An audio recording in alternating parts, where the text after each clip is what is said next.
어제 생방 도중 한동훈 씨가 쏘아올린 공으로 지금 국힘당이 말 그대로 발칵 뒤집혔습니다.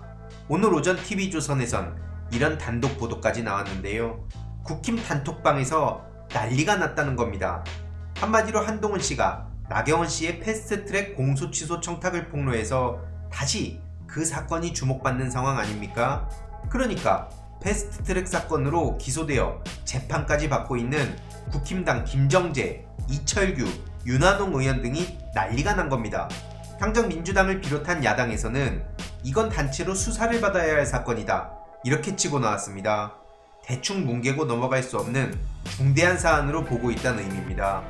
그러니까 이례적으로 한동훈 씨가 하루 만에 사과를 하고 나선 건데요.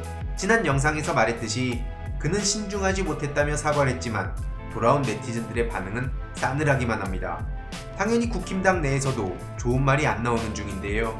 대구 민생은 내팽개치고 하루 종일 여의도 정치에만 관심 가지며 한동훈 씨를 내내 비난해온 홍준표 시장이 최근에는 능지처참이란 말까지 꺼내지 않았습니까? 그러더니 방금 전에는 이런 글을 남겼습니다. 해괴한 법논리 내세웠다가 하루 만에 사과하고, 징역 35년 구형해놓고 미안하다고 사과하고, 20년 따라다니다가 한순간에 등 돌려 배신하고, 법무부 장관 하면서 유튜버들에게 지지방송 부탁하고, 댓글 부대 동원해 드루킹처럼 여론 조작하고, 이게 핵심인데요. 이야, 소시오패스라는 말까지 꺼냅니다. 수위가 어마어마한데요. 지금 대한민국 돌아가는 상황을 보면 홍준표 시장의 주장이 한동훈 씨에게만 적용되진 않을 것 같습니다. 오늘 임성근 전 사단장의 근황으로 한바탕 난리가 났죠. 바로 최혜병 순직 1주기를 앞두고 최혜병의 묘역을 찾은 겁니다.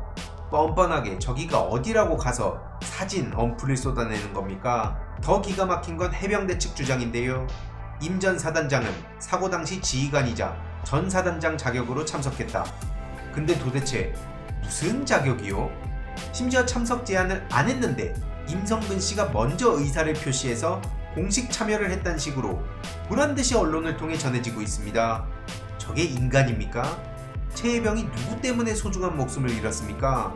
결국 이렇게 김계한 사령관, 임성근 사단장의 이따위 뻔뻔한 언플이 도배되는 꼬라지를 유가족분들은 어떤 심정으로 보실까요? 마음이 참 무겁습니다. 이러니 해당 소식을 접한 시민들도 당연히 뻔뻔하다는 반응을 쏟아내고 있는데요.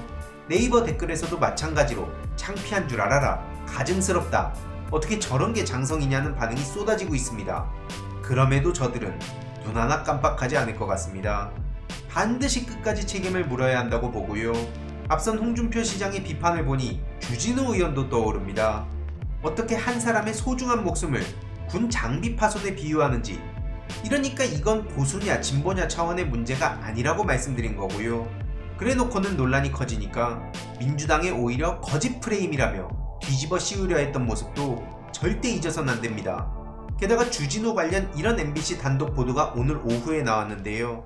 그 전에 우선 어제 JTBC 보도를 주목해서 볼 필요가 있습니다. 어제 JTBC에서 02800-7070이 대통령 경호처 명의 전화였다고 밝히지 않았습니까? 작년에는 이종석 당시 국방부 장관과도 통화한 것으로 알려졌는데요. 정진석 비서실장은 국가안보, 기밀 보안사항 타령했는데 이게 어찌된 일입니까?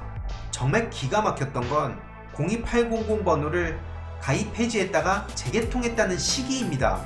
아주 공교롭게도 JTBC가 이종섭이 대통령실과 168초간 통화했다 라는 보도를 한 바로 다음날 재개통했다는 건데요. 너무 노골적이지 않습니까? 민주당 박균택 의원은 실제 가입자 명의가 확인되었지만 실제로 누가 사용했는지 여전히 궁금증이 해소되지 않았다며 꾸준히 문제제기하는 중입니다. 이거 끝까지 파봐야 되고요.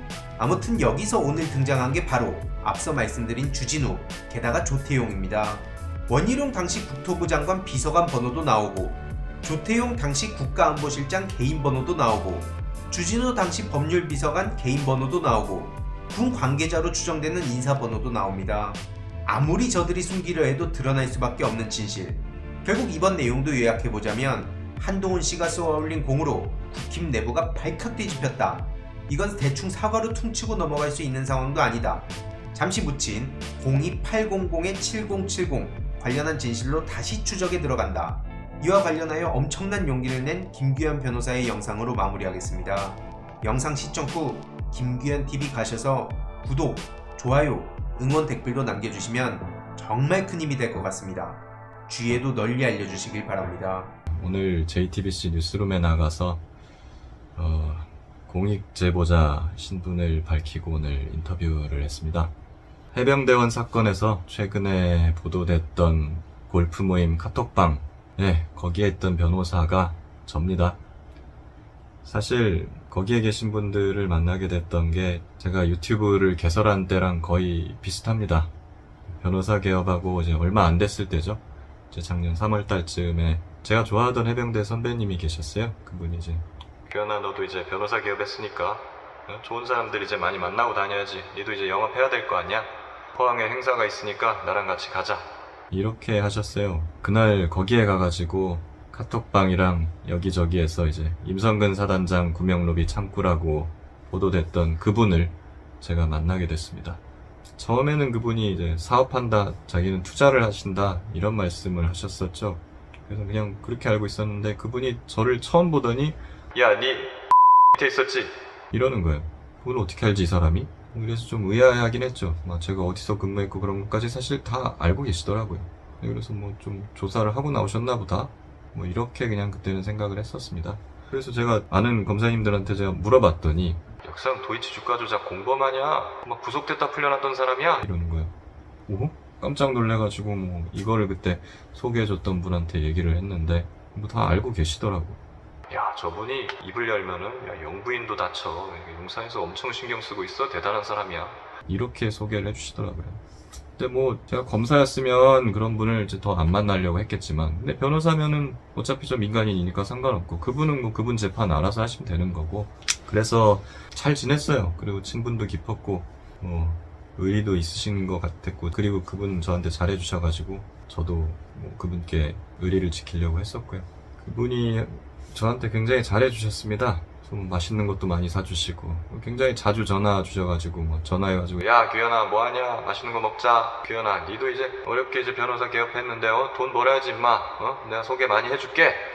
이렇게도 얘기하셨어요. 그래서 뭐 솔직히 뭐 그분 대단하신 분 같았고, 개인적으로 저도 그분한테 기대를 안 했다고 한다면 거짓말이겠죠.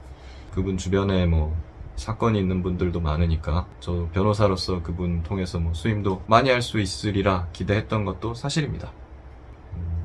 그리고 저한테 그분을 소개시켜줬던 선배도 뭐 해병대를 사랑하고 우리 해병대끼리 모였으니까 당연히 해병대도 우리 사성장군도 나오고 독립도 하고 이렇게 해야지.